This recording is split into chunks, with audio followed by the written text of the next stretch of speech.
Mesdames et messieurs, bonsoir et on se retrouve aujourd'hui dans le bureau de Madame la gouverneure Johnson, nouvellement élue depuis la semaine dernière. Madame la gouverneure, bonjour. Tout Bonjour. d'abord, félicitations pour votre élection. Euh, Nous avions donc prévu cette interview ensemble, cette interview de début de mandat et qui permettra de faire la continuité sur votre mandat également. Euh, Tout d'abord, je voulais commencer par une petite question que nous n'avions pas prévue. Nous avons appris que vous aviez eu un débat, enfin, en tout cas une interview avec un organe de presse différent. Comment se fait-il qu'ils aient eu une interview avant, alors que vous auriez pu privilégier le Weasel News? C'est simplement des questions, de timing. En fait, on nous a demandé une interview à un moment où on avait un peu de temps libre. Je vous avoue d'ailleurs que, nous n'avons pas pu aller, jusqu'au bout, de cette interview. Heu, mais il n'y avait pas de volonté de privilégier, l'un ou l'autre. C'était simplement, au niveau des disponibilités où, ça fonctionnait, pour nous 2 à ce moment-là. D'accord, très bien, merci beaucoup. Alors, reprenons alors le cours de notre interview. Alors, pour nos interlocuteurs, nous avions transmis à l'avance les questions à Madame la gouverneure pour qu'elle puisse se préparer. Bien sûr, et ce sont donc les questions que vous retrouverez sur les prochaines interviews, que ce soit pour la mi-mandat ou pour la fin de mandat. Euh, Commençons donc. Pouvez-vous nous dire quelles sont vos principales priorités pour votre mandat en tant que gouverneur? Alors, là, je vais parler principalement pour le début de mandat. Pour le début de mandat, la première chose, sur laquelle nous sommes penchés, alors dans ce cas très particulier, c'est le cas du de la saisie du Yellow Jack et de tout ce qu'il y avait à faire, pour, essayer de régler ça au plus vite. Donc c'est quelque chose sur lequel nous avons travaillé très rapidement, pour essayer de mettre tout ça en place au plus vite. Les questions économiques qui sont très importantes aussi puisque, comme nous l'avons expliqué hier, en plus des difficultés, qu'on peut avoir au niveau des notamment de la mairie nord depuis quelque temps que nous avons essayé de travailler à résoudre, avec les mairies. Nous avons aussi appris que, nous allions avoir une hausse du prélèvement, fédéral qui nous oblige, nous aussi, au gouvernement, à réétudier tout, le fonctionnement économique au niveau gouvernemental. Donc ça a été dans nos priorités pour ce début de mandat. Plus globalement, nos priorités restent celles que nous avons mis en avant lors de notre campagne, c'est-à-dire essayer de continuer et de renforcer un maximum la communication, soit par le biais de la presse, soit par le biais, des canaux de gouvernement et de manière générale la communication avec, l'ensemble, des citoyens de l'île et également, travailler, au niveau, justice. Essayer de faire évoluer les choses dans le bon sens, pour avoir une justice la plus saine possible sur l'île. Très bien. On va pas s'étaler plus, que nous allons revenir au fur et à mesure sur chaque point que vous aurez peut-être plus à détailler en reprenant peut-être des points de votre programme ou peut-être des évolutions que vous avez pu voir déjà sur cette première semaine. Oui. Euh, Quels sont pour vous vos principaux défis que vous prévoyez de relever au cours de votre mandat et comment vous comptez les aborder? Alors, je pense que les principaux défis vont se situer au niveau justement de l'aspect judiciaire, des choses que nous voulons mettre en place notamment, avec, avec les avocats, pardon, mais pas que. Hem, c'est quelque chose qui va nous demander énormément de travail. On en a conscience, il va falloir beaucoup réfléchir à ce que nous voulons mettre en place, à comment le mettre en place et discuter avec les différents parties. Donc je pense que ça sera l'aspect qui va nous demander le plus de travail. Durant tout ce mandat, pour réussir à faire, quelque chose qui soit fonctionnel et qui permette vraiment d'améliorer, l'aspect judiciaire de l'île. Et donc vous parlez en termes légal surtout. Oui, oui, oui, d'un point de vue, voilà, là on parle en termes de loi effectivement. Après plus globalement, je pense que dans tous les cas, Le fait de maintenir cette communication et de l'améliorer, c'est quelque chose, qui nous tient à cœur, mais qui va nous demander aussi beaucoup de temps, beaucoup de travail et heu et encore une fois, bah, cet aspect, économique et même, social globalement, parce que ça va ensemble, sur lequel on va devoir se pencher et qui n'est pas, voilà, auquel on ne s'attendait pas forcément, au début du mandat. D'accord, très bien. Euh, je fais une petite pause comme ça, vous pouvez reprendre vos esprits tranquillement. Allons-y. Hop, et on est reparti parce que moi aussi, ça me permet aussi de relire mes petites fiches parce que c'est important. Comme vous l'avez abordé, Madame la gouverneure, juste avant, il est vrai que la situation économique du Nord reste encore compliquée. On a vu avec les précédentes interviews que vous avez pu nous donner. Vous travaillez également avec les mairies et vous avez commencé à leur apporter des solutions. Euh, mais aujourd'hui, est-ce que vous pouvez nous expliquer vos priorités en matière de politique économique et surtout comment vous prévoyez de stimuler les finances de votre État au vu des différentes taxes qui augmentent, des budgets des mairies qui baissent? Alors là, on va aborder un sujet qui est encore, en travail, qui est encore en discussion. On a plusieurs points à retravailler au niveau du gouvernement, notamment sur les dépenses du gouvernement. Je pense qu'il y a pas mal de choses qui vont être, revues. On doit encore y travailler, on doit encore discuter avec certains partis, parce que nous ne sommes pas seuls, dans cette situation. Donc voilà, les dépenses du gouvernement, en tout cas, vont être revues, vont être réétudiées pour essayer de compenser, bah, le fait qu'on ait des taxes qui aient augmenté, par ailleurs et pour ce qui est des mairies, alors nous voulons travailler avec elles, nous voulons leur tendre la main, essayer de trouver des solutions communes, sans pour autant voilà, les mairies doivent rester vraiment autonomes pour nous. Donc l'objectif final, ça serait de réussir à trouver des solutions pour que justement les mairies retrouvent cette complète autonomie et même si nous travaillons ensemble, qu'elles ne dépendent pas du gouvernement. C'est quelque chose qui est important pour nous, qui ne se mettra pas en place, du jour au lendemain et évidemment qui va demander aussi, énormément de travail de leur côté à eux, mais un travail sur lequel on les soutiendra un maximum. Bon, on peut évoquer quelques solutions. Est-ce qu'aujourd'hui, la baisse peut-être de salaire dans les services publics, une augmentation des impôts ou de la TVA également, sont des solutions plausibles. Et je pense même à une question que j'ai pu avoir de certains auto-entrepreneurs. Mmh. Est-ce qu'aujourd'hui, l'une des solutions également ne peut pas être d'améliorer le statut des auto-entrepreneurs et micro-entreprises et qu'elles puissent choisir leur comté dans lequel elles siègent pour pouvoir payer leurs impôts au sein des comtés, ce qui pourrait être une solution par exemple? Alors le cas des auto-micro-entreprises, c'est une situation avec laquelle on va discuter, prochainement avec les principaux intéressés. Il y a des réunions qui vont être prévues qui pour l'instant, on n'a pas pu encore les mettre en place, mais qui vont être prévues pour voir avec eux. Pour leur donner un siège dans les différents comtés, alors c'est une, possibilité. Il faut qu'on voit aussi, les contraintes que ça apporterait et les avantages que ça apporterait à chacun, en sachant que les taxes sur les auto micro-entreprises restent, assez peu élevées. Donc, alors ça reste, un apport, malgré tout, mais, qui n'est pas, si conséquent.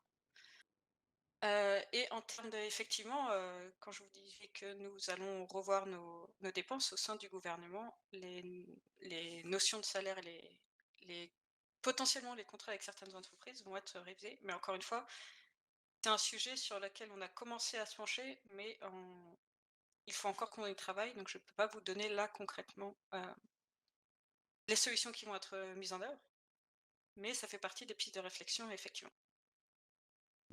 D'accord, très bien, merci beaucoup.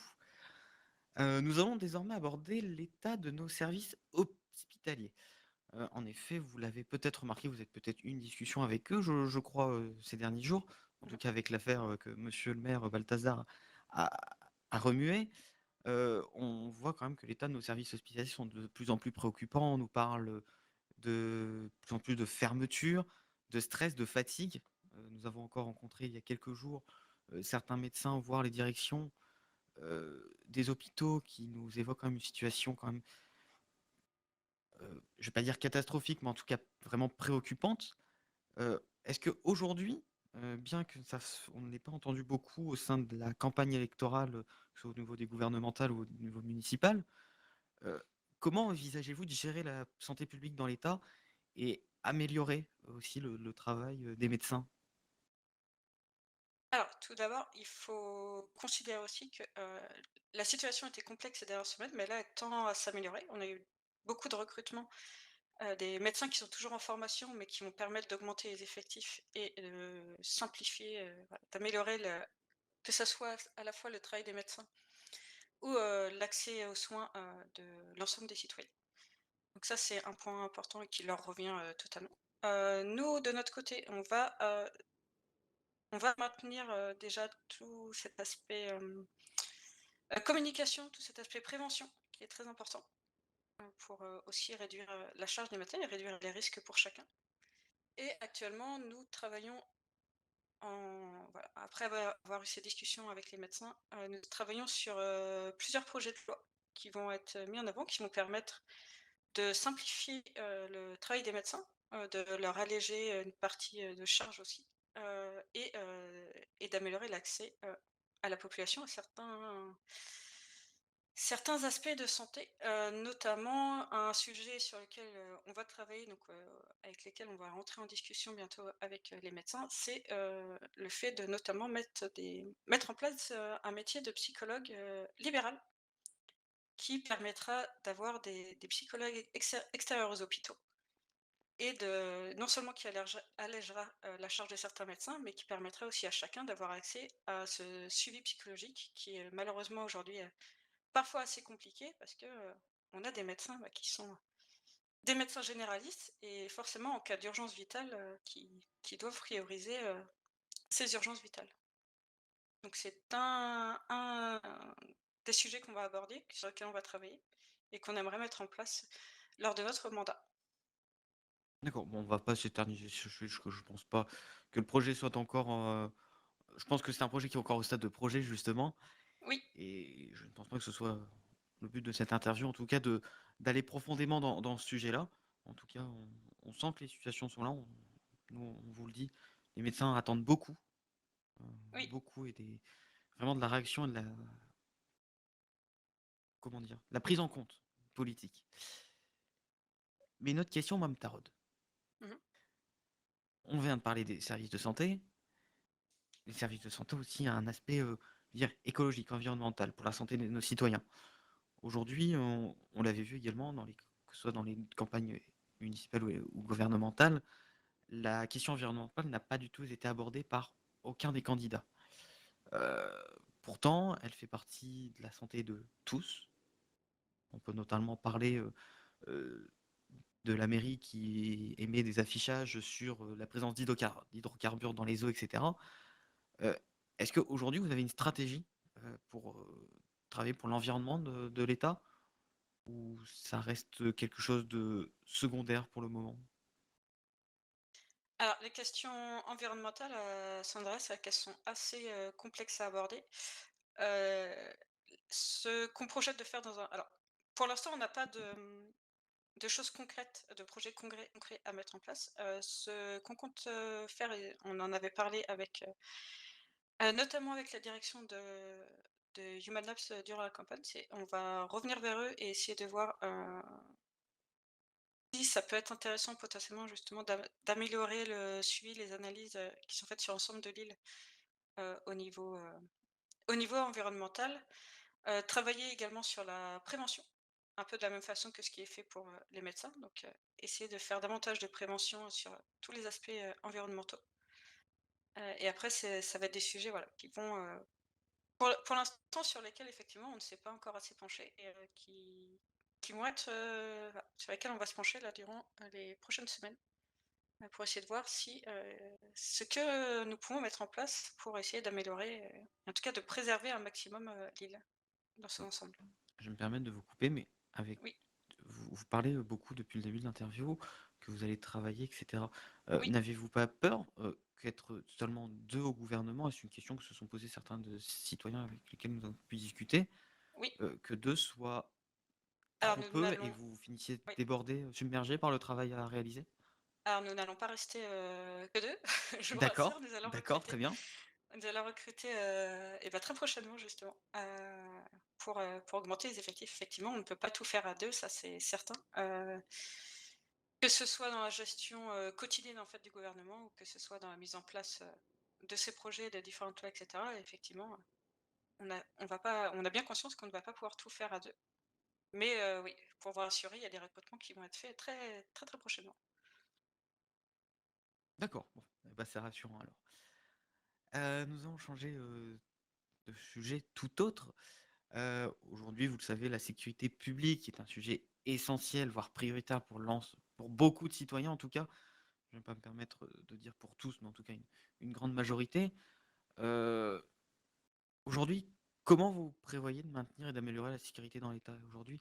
Est-ce que vous pouvez en d'une certaine manière nous émettre quelques idées sur une politique de sécurité que vous avez pu déjà transmettre ou pas? Alors, nous avons une réunion, demain soir justement, avec notamment, bah, les chefs de service, des forces de l'ordre Donc pour, au moment de l'interview, au ce moment sera de donc l'interview. le 20, bien sûr.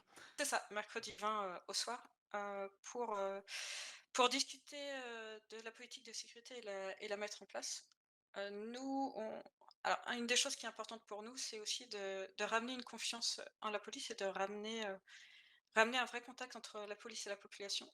Heu, on sait qu'il y a un sentiment d'insécurité qui est global, alors pas de la part de tous les citoyens bien entendu, mais d'une certaine partie.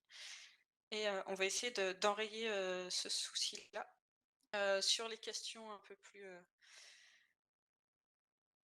voilà, c'est une vision un peu globale sur les questions un peu plus précises. Encore une fois, comme nous allons avoir cette réunion, demain soir, on va beaucoup discuter de ces points-là et on va, enfin je pense je reviendrai vers vous, juste après cette réunion, pour pouvoir vraiment, poser une vision, plus précise, sur ce qui va être, réellement mis en place. D'accord. Mais voilà, l'idée c'est vraiment de ramener cette confiance et de ramener cette proximité entre, les citoyens et les forces de l'ordre notamment. Mais quand vous parlez de redonner confiance à la police, vous parlez des citoyens. Mais aujourd'hui, durant votre campagne électorale, beaucoup de citoyens, voire beaucoup de membres des agents des forces de l'ordre, vous ont qualifié de pro-criminels parce que vous aviez osé ouvrir la conversation, la discussion avec des quartiers, hein, enfin, en tout cas, Mmh. aller voir des gangs connus de certains quartiers. Est-ce qu'aujourd'hui, le but également de redonner confiance à la police à ces personnes?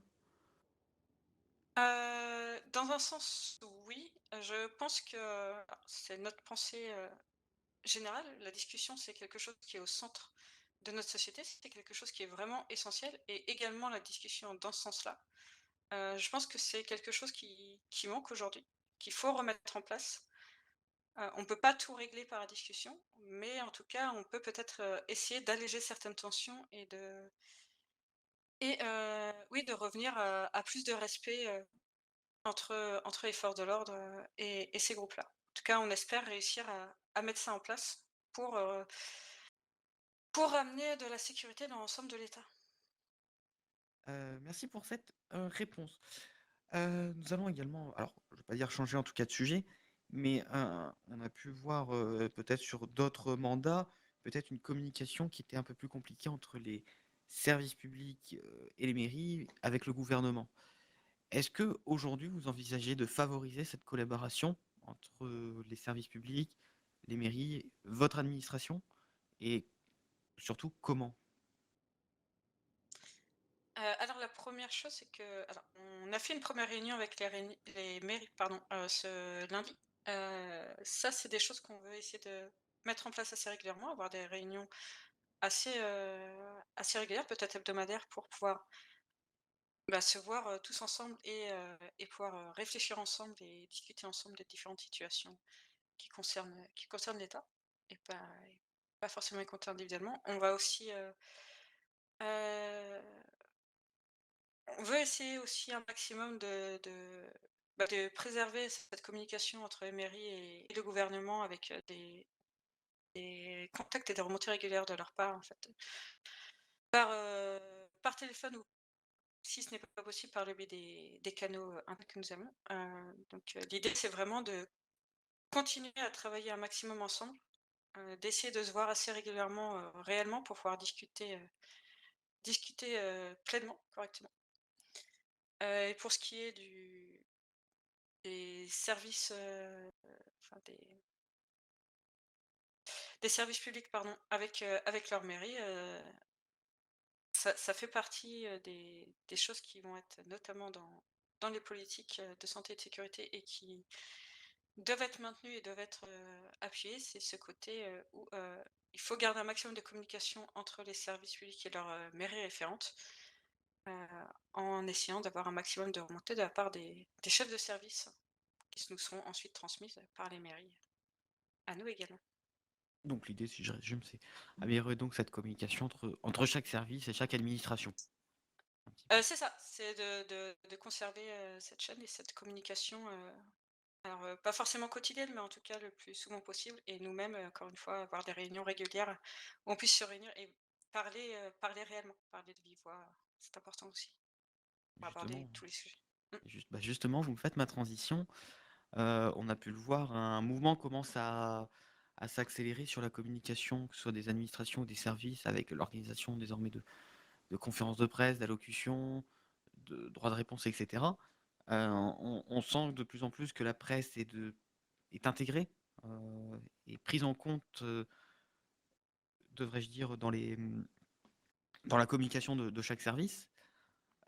Aujourd'hui, est-ce que vous comptez améliorer la liberté de la presse et le droit à l'information de la population? Heu, pour ce qui est de, la liberté de la presse, nous, c'est quelque chose qui est très important pour nous.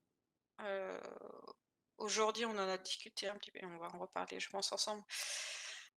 Heu En tout cas, d'une manière légale, je suis pas sûre qu'il y ait énormément de choses à améliorer. Il y a déjà les choses sont déjà très bien mises en place et cetera. Ce qui est important maintenant, c'est de les concrétiser sur le terrain. Donc c'est pour ça aussi que nous, on veut un maximum rester ouvert, à la presse, essayer de communiquer un maximum, par votre biais et de toujours rester disponible, pour les journalistes, au besoin. Effectivement, ça va nous permettre de garder, une communication importante avec la population. Ce qu'on veut mettre en place aussi, outre, le passage par les organismes de presse, c'est également, de notre côté en tout cas, améliorer les communications, via les canaux du gouvernement, via les sites officiels par exemple du gouvernement. En mettant en place parce que ce que nous avions prévu de mettre en place durant notre campagne notamment, d'avoir un d'avoir un suivi régulier des travaux réalisés par le gouvernement.